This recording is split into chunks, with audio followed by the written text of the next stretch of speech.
All right, thank you very much. So we are going to be moving on to our key address note. And the title of this talk is The New Information Frontier: How Libraries Will Lead the Way in the Age of AI. This keynote address is going to be facilitated and is going to be done by Nick Tanzi. And Nick Tanzi is the Assistant Director of the South Huntington Public Library. He is an internationally recognized library technology consultant. He's also the author of the books Making the Most of Digital Collections Through Training and Outreach, that was published in 2016, and Best Technologies for Public Libraries, and this looks at policies and programs.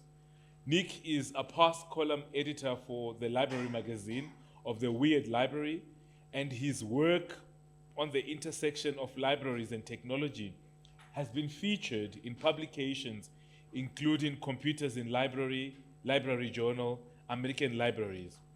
You can find more on his thoughts on the intersection of libraries and technology at thedigitallibrarian.com.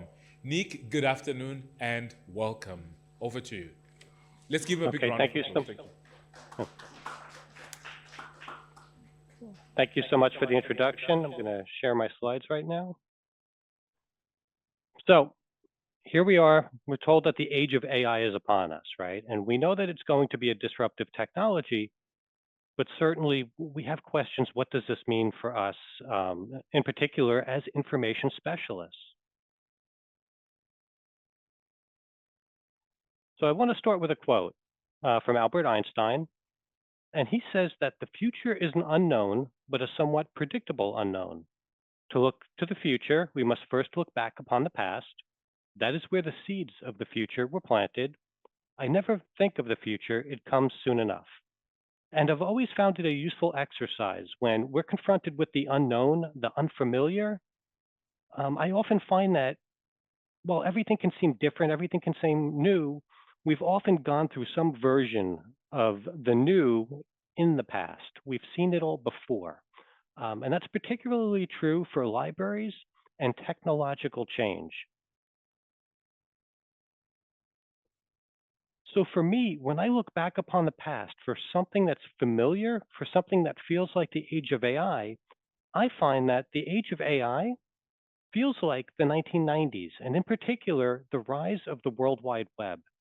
www. We all remember what it was like before the internet, or some of us, I'm getting a little bit old here, but there was a time when the internet was not commonplace, when it didn't exist at all. So 1993, the internet came widely to the public. And it was a disruptive technology. And in particular, it was disruptive in the library world. When the internet popped up, we had folks questioning the relevance of libraries. They would say things like, why do I need the library when I have the internet? Why do I need the library when I have, for example, Google, right? Google was 1998. Now, in the age of AI, things like ChatGPT, there's questioning of how relevant is the library when there are new information-seeking behaviors, for example. It is also AI is a technology that reshapes the information landscape. It changes how we interact with information. It changes the quantity and quality of information. It changes search strategies in a way that I think we found that the internet did. It changed how we accessed information, how databases went online, how our catalogs moved towards being able to be searched online, to our communication tools, things like email, for example. And now we have things like personal assistants. So in that way, it's comparable as well. We also need to remember that artificial intelligence is bringing so many questions about copyright, right? About intellectual property. What does it mean? Is it a copyright violation the way something like ChatGPT is built, where copyrighted material forms the basis of much of its training model? And we had similar copyright questions back in the age of the internet. What does it mean when a book is posted online? What does it mean, when music was all of a sudden downloadable? We had services like Napster, services like LimeWire, that tested the limits of copyright. In the 90s, the internet certainly had a quick, rapid rise, and it was the dot-com bubble, though, and the bubble burst. A lot of companies went bankrupt. A lot of use cases did not stand the test of time. We're seeing a similar churn with artificial intelligence. There's a rise and fall of companies, of use cases, but the internet didn't go away, right? The internet stayed, it stood the test of time, but it evolved, it changed. The best use cases rose to the top. Some companies stayed around, and ultimately it moved towards ease of adoption, ease of use, wide adoption. And we can expect the same thing with something like artificial intelligence. It will get easier and more intuitive to use, and increasingly more people will have access to it. And we're already seeing that with the shift towards mobile operating systems, for example.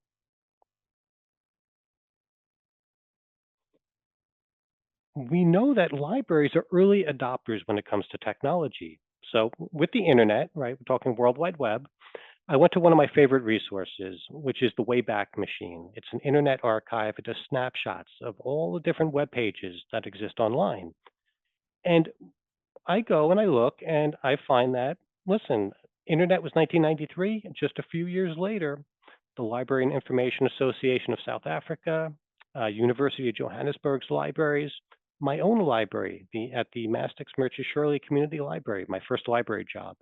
We all adopted this technology very early on in the game. We virtualized services. We put our catalogs online. We co-opted this new technology and put it to work. And we're going to see the same thing with a technology like artificial intelligence. It's viewed by the public as a competitor to the library, as something that might put us out of business. But inevitably, we adopt these things as the tools of the trade. We adapt our services, and we become kind of the bridge for our public, for our users to understanding these technologies from an information and media literacy standpoint.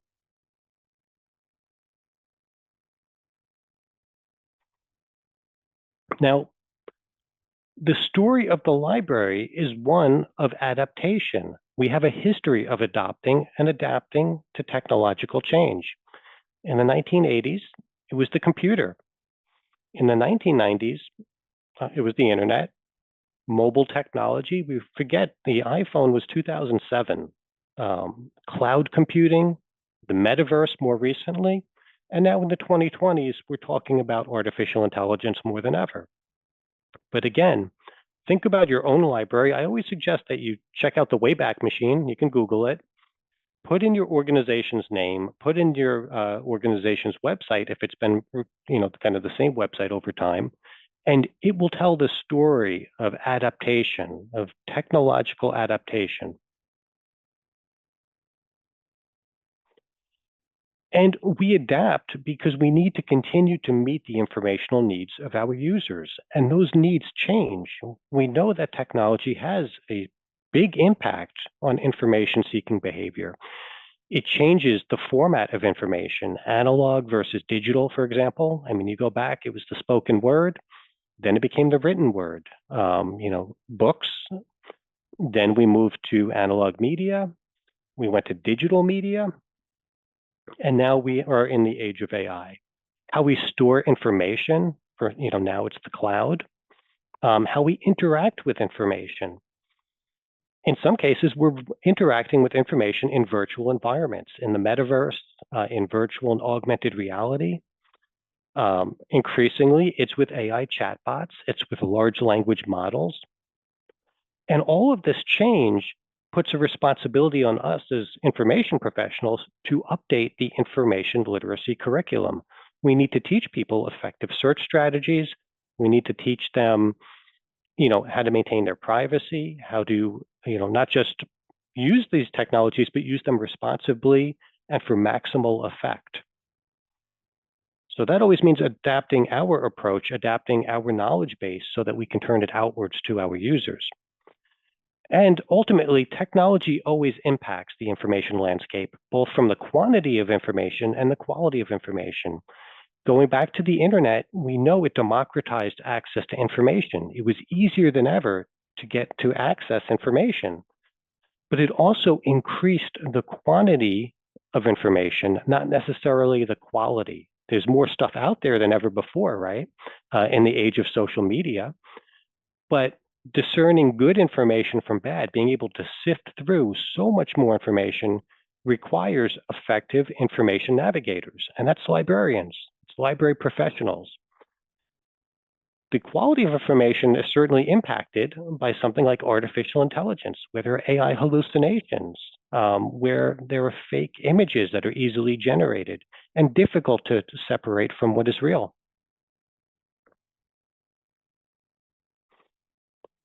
So I want to look at the present and some of AI's immediate impact on libraries that we're seeing and on this information landscape. We sometimes act like we have to interact with AI, but often cases, AI is already interacting with us, right? It doesn't always ask our permission. And in the digital age, right, we showed how 1993 World Wide Web, very shortly thereafter, libraries had web presences, right? We had websites, and they've grown into robust digital branches. These digital branches we present as a unified library experience, right? Our website is the library, it is our organization. But in truth, they're an amalgam of third-party services. You look at your website, I imagine it's some combination of reference databases that are third-party services or outside companies, calendar software, the content management system that is your library, that is your website.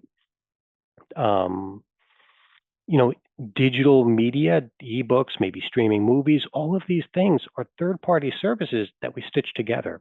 And these third-party services, because they're big companies behind them, they have been engaging with AI for customer support chatbots.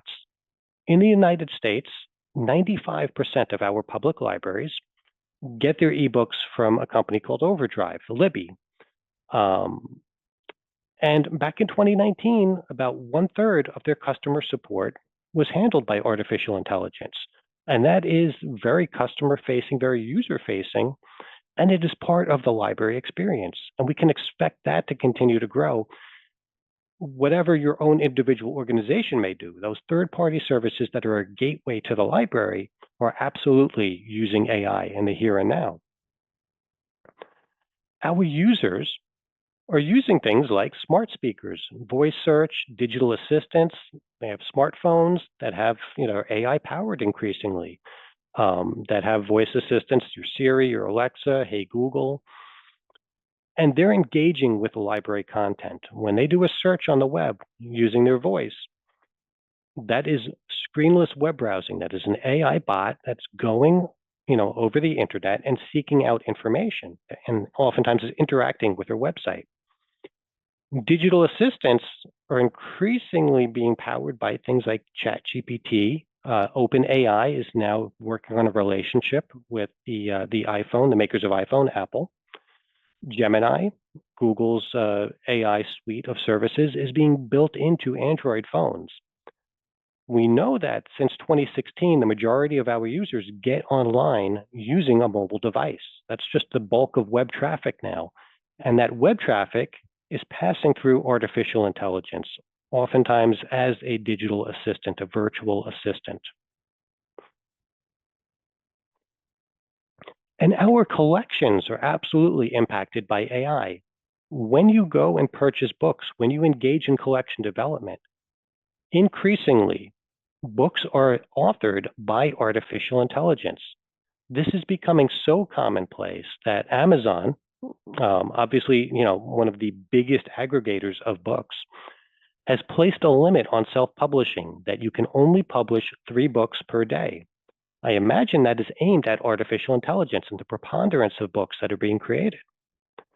We're seeing the rise of AI-narrated audiobooks, and this demonstrates the duality of the technology. In terms of information access, it's great. Most books don't get an audiobook, partly because they're expensive. And so if something is in high interest, fiction or nonfiction, it may not get an audiobook.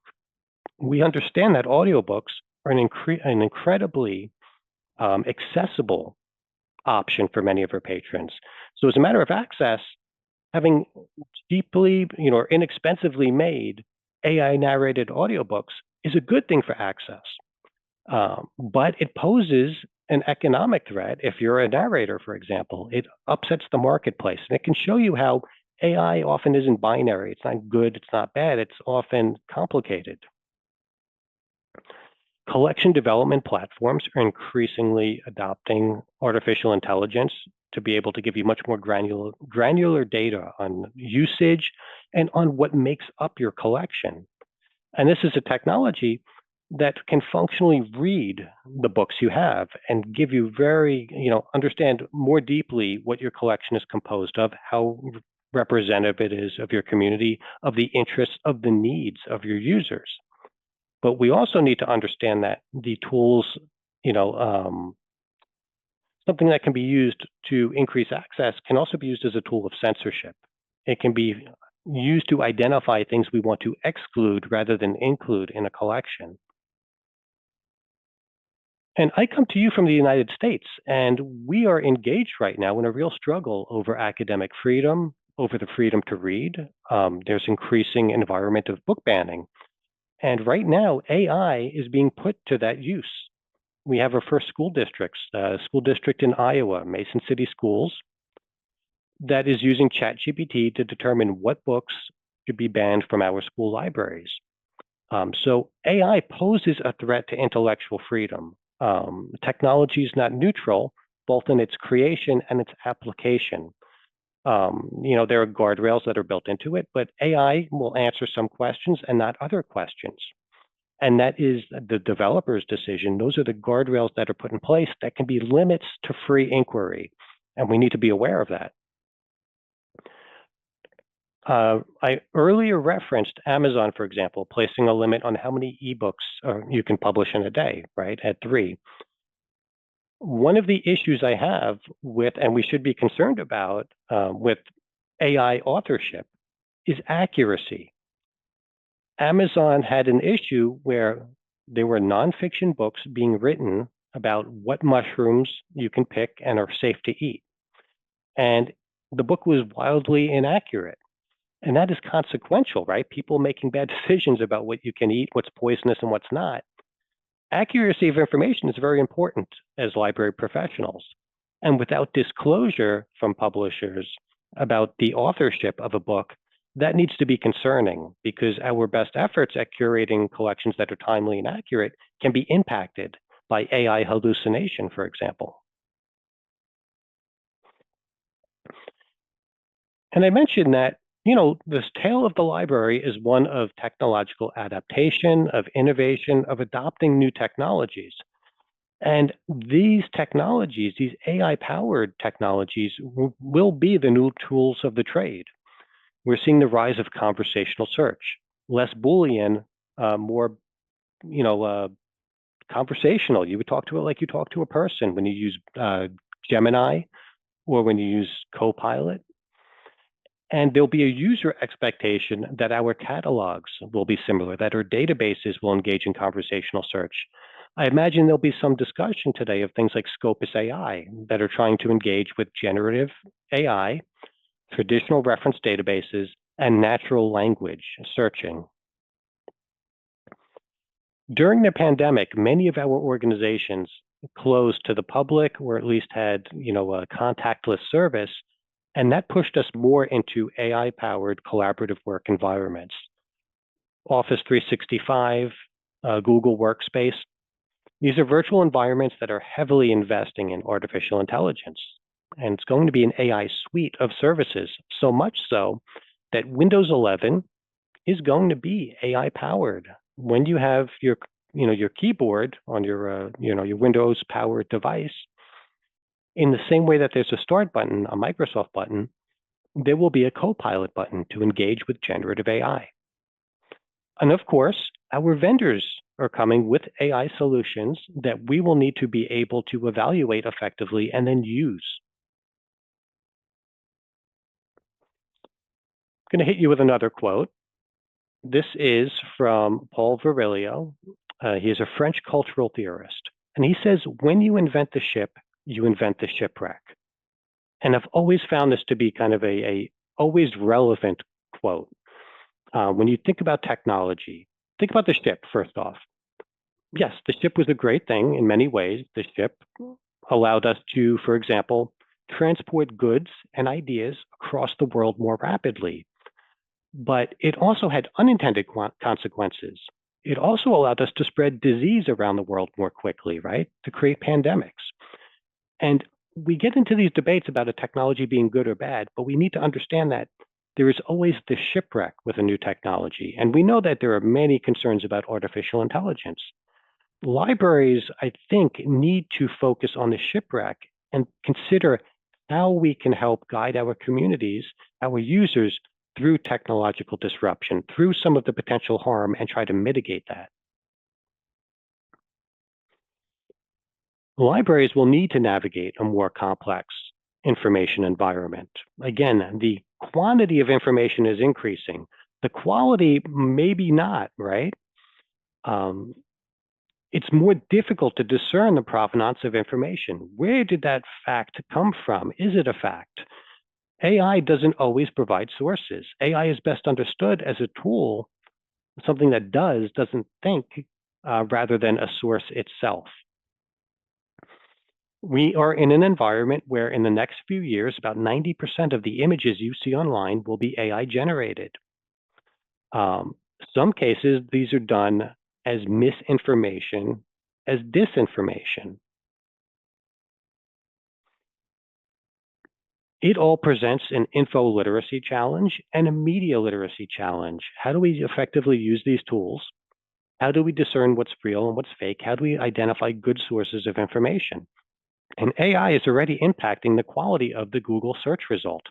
Some really bad AI-powered stuff floats to the top right now, in part because AI is so adaptive, it can increase its search engine optimization. So these things float to the top. AI also has an issue where, because it's based in math, it's based in probabilistic math, it thinks about the most likely thing, and it equates likelihood, or it equates popularity with correctness. And that's not always good. That can suppress minority views. That can just make popularly held misconceptions be presented as truth. We're seeing the impact of this in the United States. I'm from New York. We had two lawyers that were sanctioned because they presented a legal brief in court that was authored by ChatGPT. And ChatGPT made up case law that didn't exist. It made up fake cases to support their claims. And they did not apparently know, or at least they said they didn't know, that artificial intelligence could lie to them, could get things wrong. They thought it was a matter of absolute truth. So that is something that we need to teach our users, because they will make critical mistakes in very consequential arenas. I mentioned AI hallucinations, and this is something that absolutely impacts the information landscape that we're working in. And an AI hallucination, simply put, is a phenomenon wherein large language model, an LLM, often a generative AI chatbot or computer vision tool, perceives patterns or objects that are non-existent or imperceptible to human observers, creating outputs that are nonsensical or altogether inaccurate. Think about if you look up at the sky and you see the clouds. Somebody might look at the clouds and say, oh, I think I see, an elephant. And I might say, oh, I think I see an ice cream cone. Obviously, those things aren't there, but we can perceive them. Well, AI can look into its algorithm, into its training model, and discern patterns that don't actually exist in that same way. And when it presents that as accurate information, and we uncritically accept that, that is a problem. Because we have entered into... We've got 2 minutes just for you to round up, then we can do a Q&A. Sure. So we've entered into the era of code your own reality. We are in an environment where very quickly somebody can make fake news. I can present a fake image of the President of the United States using AI, and it looks believable. This is a difficult information environment to operate in, which raises the question, how do libraries lead the way? How can we do it? We'll need to update the reference interview. We'll now need to do 2 interviews, one with a person. When a person comes to you with a question, you need to be approachable. You need to ask open-ended questions. You need to show that you understand the question, right? But then when you engage with artificial intelligence, you need to be analytical and direct. Open-ended questions are quite dangerous with artificial intelligence. It can lead to hallucinations. So you get the question through a reference interview from your user, you try to understand the question, and then you try to make the AI understand the question. If you're not familiar, you should check out the CLEAR framework for AI prompting. Concise, logical, explicit, adaptive, reactive. This was presented from Leo Lowe. He is a professor at the University of New Mexico. He's also a librarian. And this is a good framework for getting good AI prompting, in particular from generative AI, for getting more accurate information. We'll need to present an ethical vision of AI, one that respects intellectual property, that understands the copyright implications, that respects user privacy, so that AI wants to treat a user's question as data and feed it back into a system. That can have a chilling effect on intellectual freedom. We need to understand that there's an environmental impact, that there's a carbon footprint created by this technology. Currently, it has created a carbon footprint that's comparable to the aviation industry. We need to respect intellectual freedom, to have systems that allow you to ask difficult questions, that answer them, and that are as unbiased as possible, with an understanding that legal and ethical are 2 different matters. The law is not going to answer all of our questions here. We have professional ethics to abide by. AI is going to create haves and have-nots in the same way that every other technology has. Those folks that had computers or didn't, that had access to the internet. There will be folks that have access to high quality artificial intelligence tools, and those that do not, and that will happen increasingly as this market develops. And the library will need to provide critical access to high quality tools. And all of this can seem like quite a challenge, right? How do we do that? Well, first off, we've done it before. The history of the library is one of adapting and adopting emerging technologies. There is lots of ready-made curriculum out there. These companies, Google, Microsoft, they want you to use their products. And as a result, they already have the how-to manuals on this. You can go to Grow with Google. You can go to Microsoft Learning and take free online courses to better understand these tools. And we need to engage, see with our eyes, touch with our hands, just to see the functionality of this. We sometimes overthink what we need to be able to do with these tools, when really we need to just demystify them for ourselves and then for our users. How do they work? What do they do well? What don't they do well? You will be a best place to understand that by engaging with it. In the same way that some of you may be very good with an iPhone, some of you may be experts with an Android phone, but that expertise came from just using the technology, not going to a university on how to use a smartphone.